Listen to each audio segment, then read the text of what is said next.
cyane. Ibyo bibazo byawe ntabwo byayinanira. Uko yabakuyeyo hari ahantu hakomeye, ikabambutsa iriya nyanja nta nzira yari ihari, ikarindimura Abisiraheli, ingabo z'Abisiraheli, niko nawe ibyo bibazo byawe bitayinanira. Dufite Imana ifite imbaraga, mwihangane mukomere. Ariko nari mpangayitse koko, umwuka araza aranyibutsa iyo ndirimbo, irambwira ngo iyo ndirimbo nta mpamvu n'imwe wazana imbere y'Imana uvuga uti ndakuretse Mana kubera ibibazo ibi n'ibi. Uko yakuye Abisiraheli mu gihugu cy'Egiputa, ibakuje y'amaboko akomeye n'imbaraga nyinshi, niko n'ibyo bibazo byawe bitayinaniye. Nuko rero humura ufite Imana. Uko yakuye Abisiraheli mu gihugu cy'Egiputa, ibakuje y'amaboko akomeye n'imbaraga nyinshi, niko n'ibyo bibazo byawe bitayinanira. Nuko rero humura ufite Imana. Nuko rero humura ufite Imana. Imana ishimwe. Nyuma y'urugamba tunesheje, tuzicarana na Yesu atugororere, atwambika amakamba atatse intege, aduhanagura amarira yose twarize. Banje kubasuhuza mu izina ry'Umwami wacu Yesu Kristo. Nitwa Byukusenge Marie Jose. Bahaye ikaze ku Mabuye Mazima. Tugiye kuganira ijambo ry'Imana, ariko mbere yuko turyinjiramo ngo turiganireho, reka mbanze nsenge. Uwiteka Imana yacu, turagushimye muri aka kanya, tugushimiye ko wongeye kuduha umwanya wo kuganira ku ijambo ry'Imana. Turakuraritse ngo wurukire kubana natwe, ari njyewe ugiye gufata umwanya wo kuvuga ubane nanjye, ari abankurikiye nabo ubane nabo. Ndakwinginze kugira ngo abumvira ijambo ry'Imana bagire kumva ndetse no kumvira, kugira ngo rive impamba mu rugendo kandi ribakomeze, rizabagirire umumaro. Urakoze kuko uri Imana yumva kandi uri Imana yiteguye kubana natwe. Bisabye nizeye mu izina ry'Umwami wacu Yesu Kristo, amen. Tugiye kuganira ku ijambo ry'Imana. Reka dufate Bibiliya zacu dusome ijambo ry'Imana riri mu Kuva. Turasoma ibice 14 duhereye ku murongo wa 13. Riravuga ngo, Mose asubiza abantu ati, mwitinya mwihagararire gusa, murebe agakiza Uwiteka ari bubazanire uyu munsi, kuko Abanyegiputa mwabonye uyu munsi mutazongera kubabona ukundi. Uwiteka ari bubarwanirire, namwe mwicecekere. Uwiteka abaza Mose ati, ni iki gitumye untakira? Bwira Abisiraheli bakomeze bagende. Nawe umanike inkoni yawe, urambure ukuboko hejuru y'inyanja uyigabanye, Abisiraheli bace mu nyanja hagati nko ku butaka. Nanjye ndanangira imitima y'Abanyegiputa bajyemo babakurikire, mbone kwihesha icyubahiro kuri Farawo no ku ngabo ze zose, no ku magare ye, no ku bahetswe n'amafarashi be. Dusome ku murongo wa 21. Haravuga ngo, Mose arambura ukuboko hejuru y'inyanja, Uwiteka ahuhisha umuyaga mwinshi uvuye iburasirazuba ijoro ryose, asubiza inyanja inyuma, amazi ayagabanyamo kabiri, maze hagati y'aho yari ari hahinduka ubutaka bwumutse. Abisirayeli bajya mu nyanja hagati, baca nko ku butaka, amazi ababera nk'inkike iburyo n'ibumoso. Abanyegiputa barabakurikira, amafarashi ya Farawo yose n'amagare ye n'abahetswe n'amafarashi be bijya mu nyanja hagati bibakurikiye. Mu gicuku cya nyuma Uwiteka yitamuriye mu nkingi y'umuriro n'igicu, yitegereza ingabo z'Abanyegiputa, acikamo igikuba. Akura inziga ku magare yabo, bituma akururika aruhije cyane. abanyegiputa baravugana bati duhunge abisirayeli kuko uwiteka abarengera akarwanya abanyegiputa. Amena. Reka dusoreze hano. Izi ni inkuru z'abisirayeli bava muri Egiputa. Iyo ufite umwanya urambuye urazisoma ukazikurikirana ukuntu bahagurutse muri Egiputa bagafata urugendo bakagenda bajya mu gihugu cy'isezerano. Ariko dusomyeho imirongo mikeya niyo nshaka ko tuganiraho ku nkuru z'abisirayeli. Bari bari mu buretwa muri Egiputa kwa Farawo, bakoreshwa imirimo y'imvune, imirimo ivunanye y'agahato, bababazwa batanashimwa.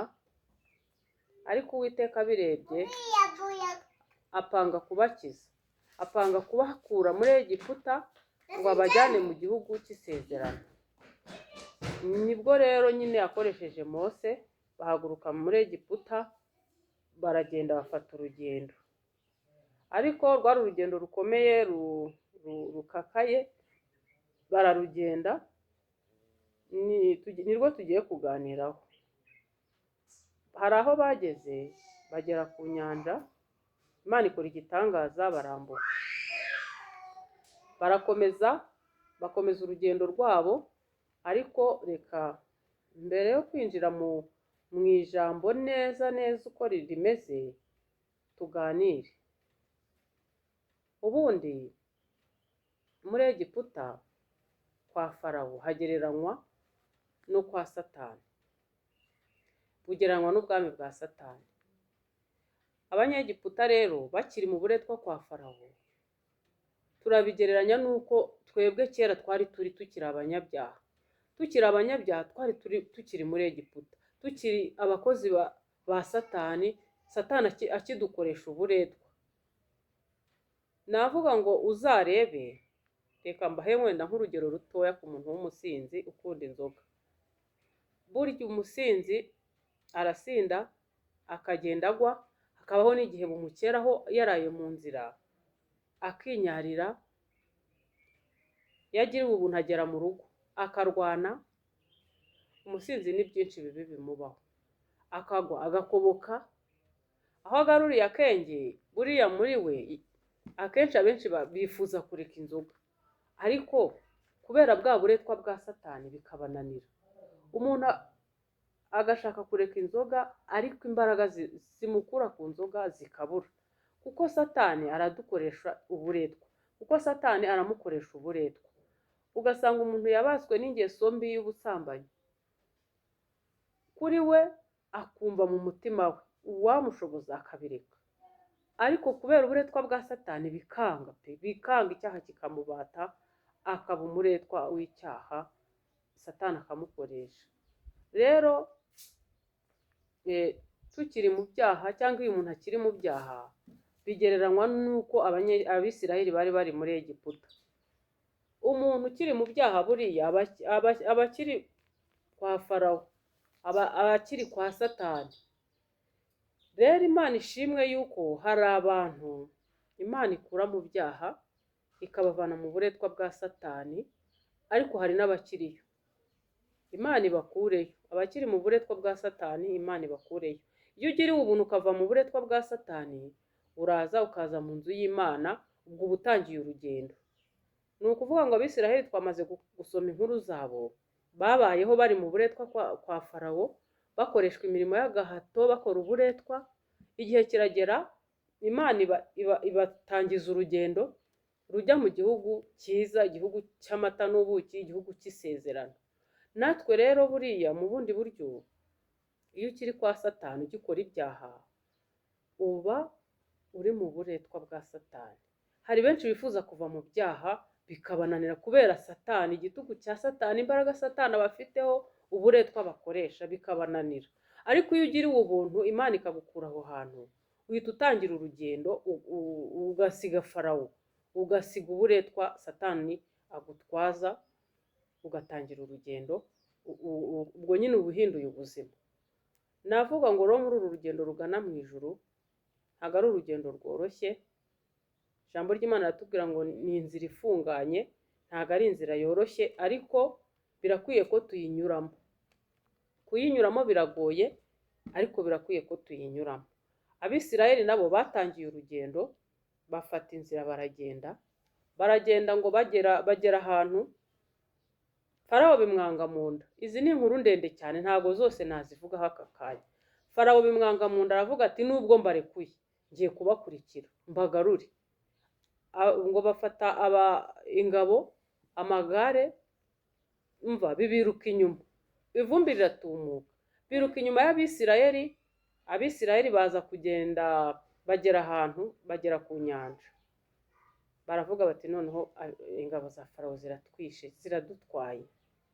Ariko Mose arasenga, Imana iramubwira ngo narambure inkoni hejuru y'inyanja, amazi aratandukana babona inzira. Abisirayeli hano hantu bari bageze hari hakomeye cyane, barebaga inyuma bakabona ingabo za Farawo zirabirukanka inyuma, bareba imbere bakabona imbere yabo hari inyanja. Icyo gihe ho ngo n'impande zabo babonaga ngo hari imisozi irumbaraye, imisozi akabona ntari busubire inyuma, umwanzi niho ari, imbere nta nzira ihari, yareba ngo n'impande zabo ngo bakabona nta nzira ihari, naho ntibari bubone aho bacikira ingabo za Farawo. Ariko Imana irema inzira aho itari, baratambuka barambuka. Natwe turi mu rugendo bene data, twavuye mu buretwa bwa Satani tujya mu nzira, turimo turagana mu gihugu cyo mu ijuru. Iyo ucitse Satani uhita utangira urugendo rugana mu ijuru, twebwe igihugu tuganamo ni ijuru. Bariya Abisirayeli nabo bari bafite igihugu bajyamo cy'isezerano Imana yari yarababwiye. Twebwe rero natwe mu ruhande rwacu turimo turajya mu ijuru, twatangiye urugendo turimo turajya mu ijuru. Hari ibintu duhura nabyo bikomeye, hari aho umuntu agera akabona nta nzira, Satani akuri inyuma. Murabizi abantu bakijijwe, dufite ibintu bitugerageza bishaka kudusubiza hehe? Hahandi twavuye mu byaha kwa Satani. Nk'uko ingabo za Farawo zirukanse ku Bisirayeli zigira ngo zibasubizeyo bongere bakore bwa buretwa, uko niko natwe Satani atwirukanka inyuma agira ngo adusubize mu byaha. Ariko wareba mu bigeragezo uhura nabyo, wareba imbere ukabona nta nzira, nawe wareba inyuma ukavuga uti sindi busubire mu byaha, ni habi, Satani nawe ntiyaranyoroheye, ukabona naho nturi busubire. Wareba impande n'impande ukabona ibintu by'ibigeragezo by'ibibazo birahari, ukabona hari igihe umuntu agera kuko ukabona nta nzira, nk'uko Abisirayeli byababayeho, ukabona nta nzira urimo kubona. Ariko icyo nagira ngo mbabwire bene data, Imana ifite imbaraga yo guca inzira ahantu zitari. Ahantu wowe urimo ureba ukabona nta nzira, Imana ifite ubushobozi bwo guca inzira aho utayibona, kuko ni Imana y'inyembaraga. Abisirayeli rero nabo bageze ahangaha, ubwo babonaga batari busubire inyuma, batari buce iburyo cyangwa ibumoso, babona n'imbere nta nzira ihari, Imana ibwira Mose iti rambura inkoni hejuru y'inyanja. Mose arambura inkoni, amazi aratandukana, bajya mu nyanja, bahanyura nk'ahumutse nko ku butaka, amazi aba inkike ku ruhande. Icyo gitangaza sinzi niba mugikurura ngo mucyumve. Amazi akora inkuta ku mpande, Abisirayeli baratambuka barambuka baragenda. Noneho ngo n'ingabo za Farawo zigira ngo nazo ziri bwambuke, nazo ngo zahise zijya mu mazi zinjiramo ziragenda. Imana irazireka, abambere binjiramo baragenda, bajyamo baragenda.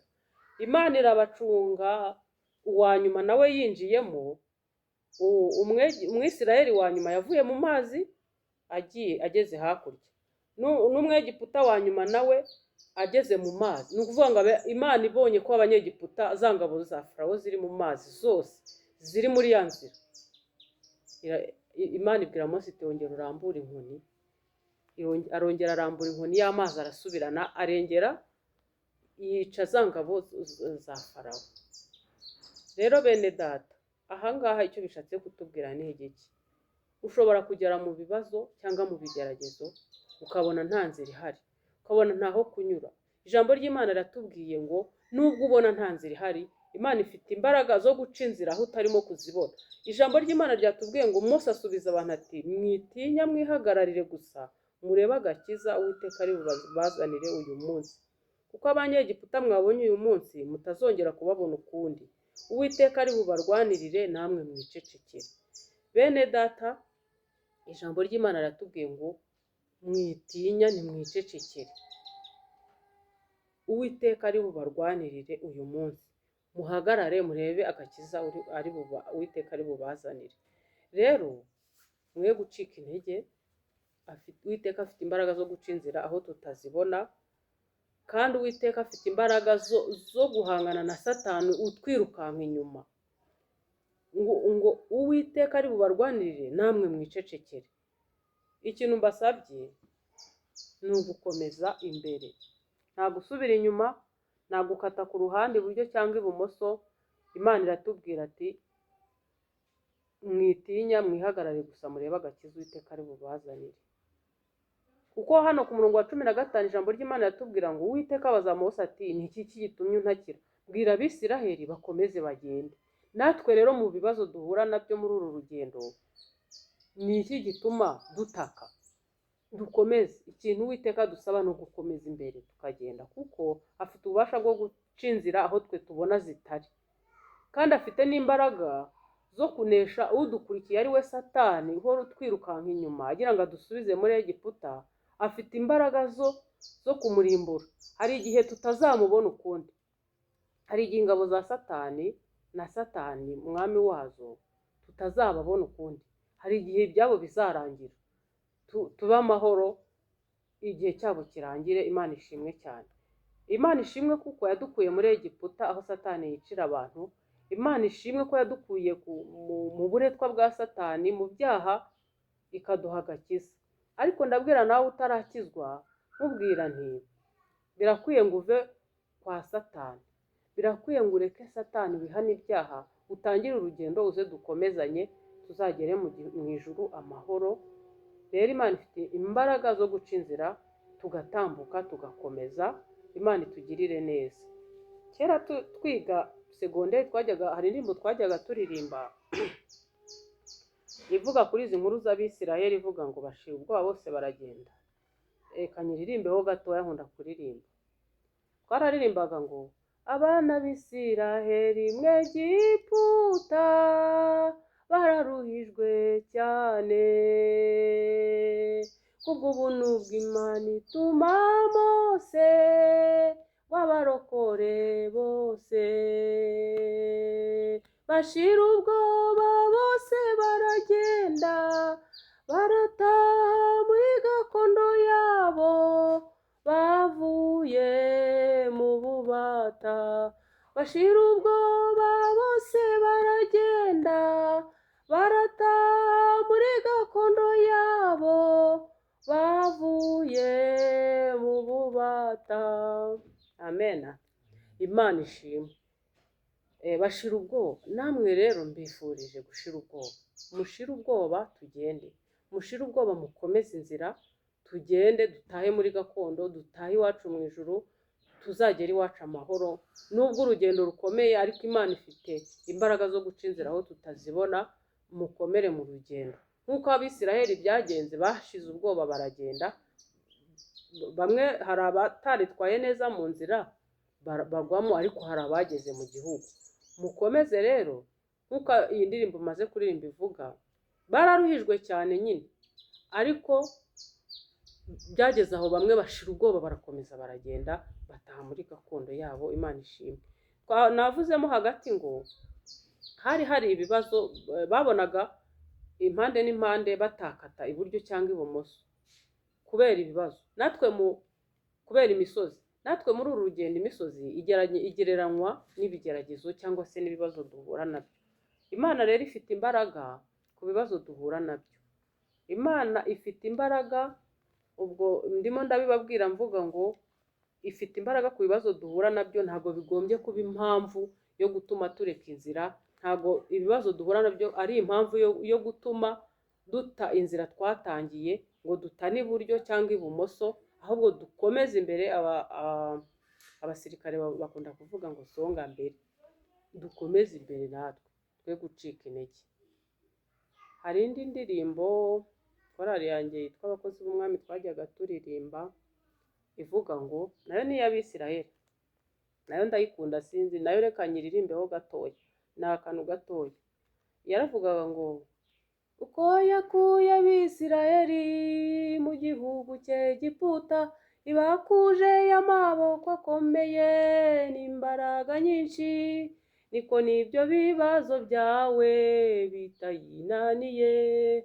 Nuko rero humura ufite Imana, ko yakuye Abisirayeli mu gihugu cy'Egiputa, ibakuje y'amaboko akomeye n'imbaraga nyinshi, niko n'ibyo bibazo byawe bitayinanira. Nuko rero humura ufite Imana, nuko rero humura ufite Imana. Imana ishimwe cyane. Ibyo bibazo byawe ntabwo byayinanira. Uko yabakuyeyo hariya ahantu hakomeye, ikabambutsa iriya nyanja nta nzira yari ihari, ikarindimura Abisirayeli, ingabo z'Abisirayeli, niko nawe ibyo bibazo byawe bitayinanira. Dufite Imana ifite imbaraga, mwihangane mukomere. Hari igihe nari impangayitse numva nanjye mfite ibibazo koko, ndangije iyo ndirimbo numva ndayibutse. Umwuka wera ni mwiza, ajya atwibutsa. Hari ukuntu ugera ahantu ukumva indirimbo iraje. Iyo ndirimbo ni naho nayibukiye, kandi urumva korari yanjye nyiherukamo kera, narimutse sinkibana nabo, ariko nari mpangayitse koko. Umwuka araza aranyibutsa iyo ndirimbo, irambwira ngo iyo ndirimbo uko yakuye Abisirayeli mu gihugu cya Egiputa, ibakujeyo amaboko akomeye n'imbaraga nyinshi, niko n'ibyo bibazo byawe bitayinanira. Nuko rero humura ufite Imana, humura ufite Imana, nanjye mfite Imana, ntabwo ibibazo byacu byayinanira. Nta mpamvu n'imwe wazana imbere y'Imana uvuga uti ndakuretse Mana kubera ibibazo ibi n'ibi. Ntabwo iyo mpamvu Imana izayumva. Imana idufashe cyane, kandi Imana iduhe umugisha. Rero mukomeze urugendo. Intego y'iri jambo ni ukubabwira ngo dukomeze urugendo uko byamera kose. Imana ifite imbaraga zo guca inzira. Imana yaduhagurukije igira ngo tugende kandi tuzagere mu ijuru amahoro. Mu ijuru nicyo gihugu twerekejemo. Wowe uri mu rugendo, komeza urugendo wicika intege. Wowe utaratangira urugendo, nawe nkwifurije gutangira urugendo ngo uze tugendane. Iva mu buretwa bwa Satani, uze tugendane, usige Satani, utangire urugendo, tuzagere mu gihugu cy'isezerano amahoro. Ndumva nasoreza hano rino jambo mbwira abantu batarakizwa, abantu Satani arimo akoresha uburetwa mu byaha, nibihane. Ndabasaba ngo bihane, baze dukomezanye urugendo, cyangwa se batangire urugendo, baze tugende dukomezanye, tuzagere mu gihugu cy'ijuru amahoro. Kandi n'abari mu rugendo mukomeze, mwe gucika intege, kuko Imana ifite imbaraga zo kubana natwe no kudushyigikira. Nubwo inzira ifunganye igoye, hari ibigenda bitubabaza, ariko niyo nzira. Inzira ijya kurimbuka rero, inzira y'abanyabyaha ngo ni igihogere. Ni inzira yagutse nini, kandi igendwamo n'abantu benshi. Abagenda muri iyo nzira ni benshi kuko ntigoye, ariko iyi nzira ijya mu ijuru ni inzira ifunganye, ariko tugomba kuyinyuramo kugira ngo tuzagere mu ijuru amahoro. Umuntu wiyemeza gukurikira Imana ni umuntu wemeje kunyura muri iyo nzira ifunganye, ni uwabyiyemeje. Namwe ndabifuriza gukomera kandi mugakomeza urugendo. Imana iduhane umugisha. Reka nsoze nsenga. Uwiteka Imana yacu, ndagushimye kuko ubanye nanjye muri uyu mwanya. Ubutumwa ntambukije mu ijambo ryawe, ababwumva babasubizemo imbaraga, babasubizemo ibyiringiro, muri uru rugendo babashe gukomeza, kuko icyo tubereyeho ni ugukomezanya. Nsengeye abatarakumenya baruhiye mu buretwa bwa Satani, baruhiye mu byaha, kugira ngo ubasange, ubamurikire, babone umucyo wawe, batangire urugendo, nabo baze dukomeze tugende tujya mu ijuru. Kandi nsengeye n'abari muri uru rugendo, kugira ngo bakomerezemo, ubambike imbaraga, ubahe gukomera, ubahe gukomeza urugendo, bazagere mu ijuru amahoro. Urakoze rero ko uri Imana yumva, kandi uri Imana isubiza, uri Imana iri kumwe natwe, kandi witeguye kugendana natwe. Bisabye nizeye mu izina rya Yesu Kristo. Amen.